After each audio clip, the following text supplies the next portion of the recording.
प्यारे बच्चों, आज हम जानेंगे मिट्टी के प्रकार यानी सॉइल टाइप्स और मिट्टी के गुण प्रॉपर्टीज ऑफ सॉइल। इसके लिए आप चैप्टर 9 के आर्टिकल नंबर 9.3 और 9.4 को ध्यानपूर्वक पुस्तक से पढ़ें और हमारे साथ साथ समझें। हमने ये जान लिया है कि शैलों चट्टानों के टूटने से मृदा बनती है। इसमें बालू और चिकनी मिट्टी होती है। इन शैल कणों व ह्यूमस के मिश्रण को ही मृदा या मिट्टी कहते हैं। The mixture of rock particles and humus is called the soil. जीवाणु, बैक्टीरिया, पादप मूल और केंचुए आदि मृदा के महत्वपूर्ण भाग हैं।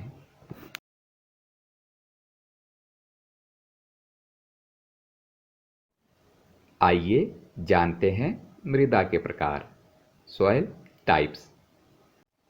सबसे पहले बलुई मृदा। जिस मिट्टी में बड़े कण ज़्यादा मात्रा में हो उसे हम बलुई मृदा कहते हैं। चित्र में आप देख सकते हैं मोटे मोटे कणों वाली मिट्टी। The soil contains greater proportion of big particles. It is called sandy soil. Mrunmayee मृदा। जिस मिट्टी में छोटे कण ज़्यादा मात्रा में हो उसे हम मृणमय मृदा कहते हैं। इसे हम चिकनी मिट्टी भी कहते हैं। बारीक कणों वाली मिट्टी का चित्र। If the proportion of fine particles is relatively higher, then it is called clay soil.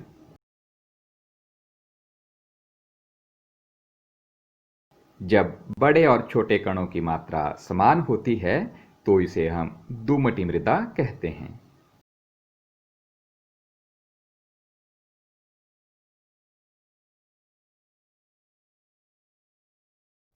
If the amount of large and fine particles is about the same, then the soil is called loamy soil. बलुई मृदा यानी रेतीली मिट्टी, इसके कण बड़े बड़े होते हैं और आसानी से आपस में नहीं जुड़ते हैं। इनके बीच में बहुत सारा स्थान होता है जिससे पानी बहुत तेजी से निकल जाता है और ये मिट्टी हल्की, हवादार और सूखी होती है। चिकनी मिट्टी के कण छोटे छोटे होते हैं और आपस में जुड़े होते हैं, जिससे बीच में ज़्यादा खाली स्थान नहीं होता। इस कम स्थान में पानी रुक जाता है और पानी ज़्यादा होने के कारण यह भारी मिट्टी होती है। दोमटी मिट्टी, यह खेत के लिए सबसे अच्छी होती है। इसमें बालू, चिकनी मिट्टी और गाद का मिश्रण होता है। गाद का साइज मध्यम होता है। ह्यूमस और अच्छी जल क्षमता के कारण पौधों की वृद्धि के लिए सबसे बेहतर होती है।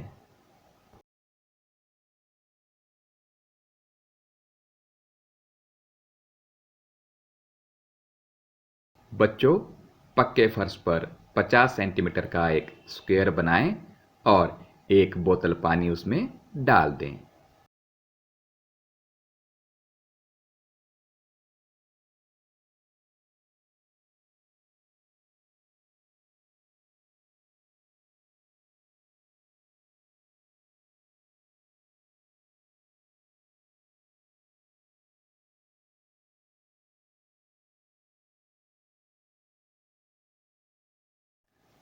आप देखेंगे फर्श के ऊपर डाला हुआ जल वर्ग से बाहर बह गया है और अवशोषित नहीं हो पाया। ऐसा ही वर्ग कच्ची मिट्टी के ऊपर भी बनाएं और उतना ही पानी इसमें भी डालें।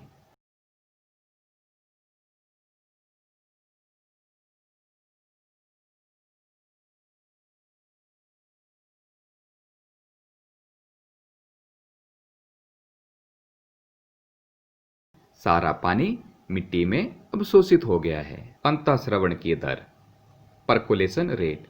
यानी मिट्टी में से पानी कितना गुजरता है या कितना रिसता है। इस एक्टिविटी के लिए 20 सेंटीमीटर लंबे 3 पाइप के टुकड़े लें और एक बीकर में 200 मिलीलीटर जल लें। पाइप को तीनों प्रकार की मिट्टी में 2 सेंटीमीटर तक गाड़ दें और 200 मिलीलीटर जल डाल दें। धीरे धीरे समय नोट करें कि जल कितने समय में भूमि में रिस जाता है।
अंतःस्रवण की दर बराबर है जल की मात्रा मिलीलीटर में बटा अंतःस्रवण में लगा हुआ समय।